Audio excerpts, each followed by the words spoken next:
네, 안녕하세요. 영혼들의 여행 세 번째 시간입니다. 오늘은 지난 시간에 이어 2장, 영의 세계로 가는 길을 정리해서 말씀드리겠습니다. 전생 체험을 한 상담자들의 내용을 종합해보면 영혼이 육체를 떠날 때 영의 세계로 가는 문이 보이는데 그때 영혼의 이동이 아주 쉽다고 말했다. 영혼의 세계로 들어가는 과정은 거의 같은 과정이며 후에 다른 인생을 살기 위하여 지상으로 올 때 돌아오는 길은 더 빠르다. 자, 지금 기분이 어떠신가요? 나는 터널 속을 떠가는 동안 힘껏 당기는 느낌도 있고 부드럽게 끄는 느낌도 있어요. 내가 느끼는 건 정적인, 너무나도 정적인 고요함이에요. 나는 영들의 장소에 왔어요. 지금 심정을 말로 표현하기는 어려운데 나는 지금 사랑과 우정 그리고 이해들을 모두 합친 것 같은 생각과 함께 기대감, 마치 기대하는 그 누군가가 나를 기다리고 있다는 그런 느낌이에요. 여기를 오는 동안 거치는 터널 속에서는 뭐가 뭔지 몰랐는데 지금 나는 안전함을 느낍니다. 내게로 오고 있는 생각들을 나는 알고 있고 보호를 받고 있다는 느낌이에요. 그리고 이상한 느낌이긴 하지만 내가 누구인지 왜 지금 여기에 있는지에 대해 이해하고 있어요. 지금 내가 있는 곳은 땅도 아니고 하늘도 아닌 지상과는 다른 구름 같은 것을 통과하고 있는 것 같아요. 터널을 지난 후에는 지구라는 것은 없었어요. 박사는 이렇듯 터널을 통과하고 나면 우리들은 영혼의 세계로 나아가는 첫 관문을 지난다. 내담자들의 얘기를 듣고 있으면 그들이 정말로 죽은 것이 아니라 죽은 육체의 몸을 떠났을 뿐이라는 것을 이해하게 된다. 여러 상담을 하면서 특이한 것은 사람마다 영혼은 제각기 다른 태도로 경험이 조금씩 다르다는 것이다. 그것은 아마도 영혼의 성숙도와 또 방금 살고 난 인생 경험에 따라 달라지는 것 같다. 가장 흔한 유형은 오, 멋지다. 내가 이 아름다운 곳에 다시 돌아왔구나 하고 안도의 숨을 쉰다는 것이다. 마치 고향에 돌아온 것처럼. 경험이 많은 영혼은 몸에서 나와 아주 빨리 움직이므로 우리가 위에서 접한 영혼의 영적 목적지인 영혼의 집까지 가는 장면이 흐릿하다. 이런 오랜 영혼들은 지구에는 소수가 있다. 보통의 평범한 체험의 경우 영혼은 빨리 움직이지 않으며 어떤 영혼은 떠나기를 대단히 주저하기도 한다. 미련 때문에 죽어버린 육체에 머물고 싶어하며 터널을 통과하려 하지 않고 주저하는 영혼들은 아직 윤회의 횟수가 적은 어린 영혼들로서 죽기 전에 지상에 많은 애착을 가지고 있다. 네 번째 상담자가 말하는 전생 체험을 들어보겠습니다. 터널을 지난 영계에는 빛으로 된 층들이 있는데 그 층들은 투명하고 굴절되어 있었어요. 그런데 두께나 빛깔의 굴절이 층마다 달라요. 층들은 앞으로 뒤로 움직이고 있고요. 지상에서 멀어져 갈 때마다 늘 이게 보이네요. 나는 영적인 층들을 떠서 통과할 때 올라가거나 내려가지 않고 그냥 건너가고 있어요.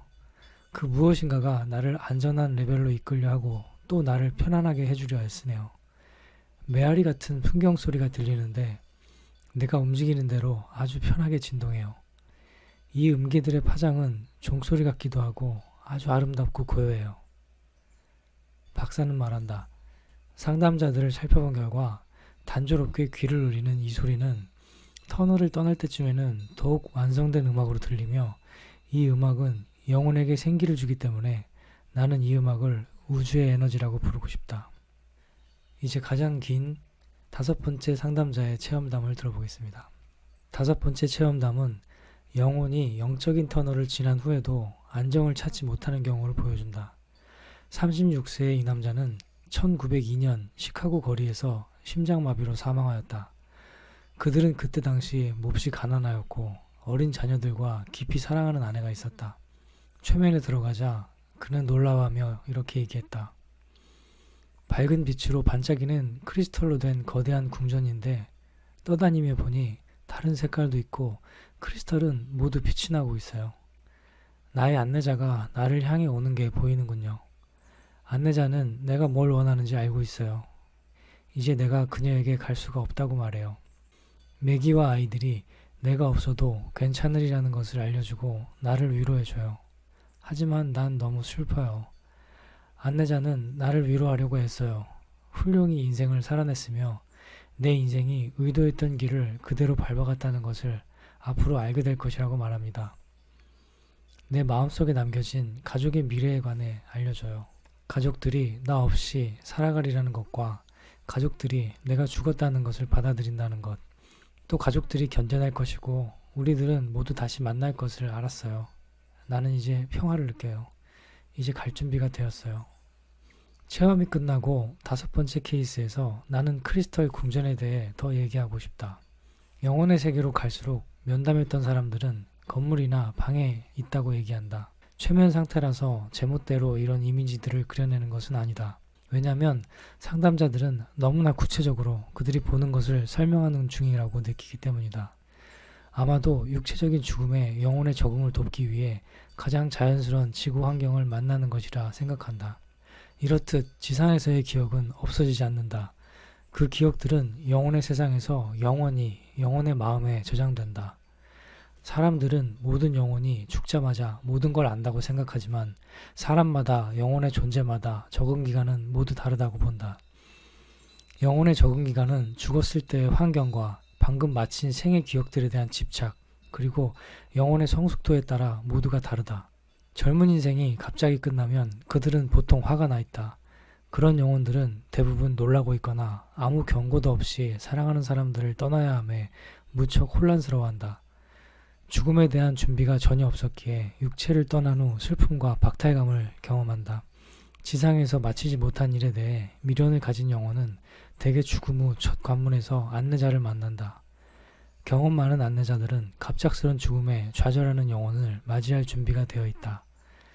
죽은 후 마음의 상태와 상관없이 영혼은 영혼 세계의 경이로움을 재발견하고는 경탄한다. 대개는 육체적인 고통을 벗어났다는 것에서 오는 환희감을 표현한다. 무엇보다도 영혼의 세계는 영혼들에게는 최고로 자비로운 곳이다. 죽고 나서 처음에는 혼자인 것처럼 보이지만 고립되었거나 도움을 줄 존재가 기다린다. 그 안내자로 보이는 지적인 에너지의 힘이 우리 각자를 가야 할 관문으로 가도록 도와준다.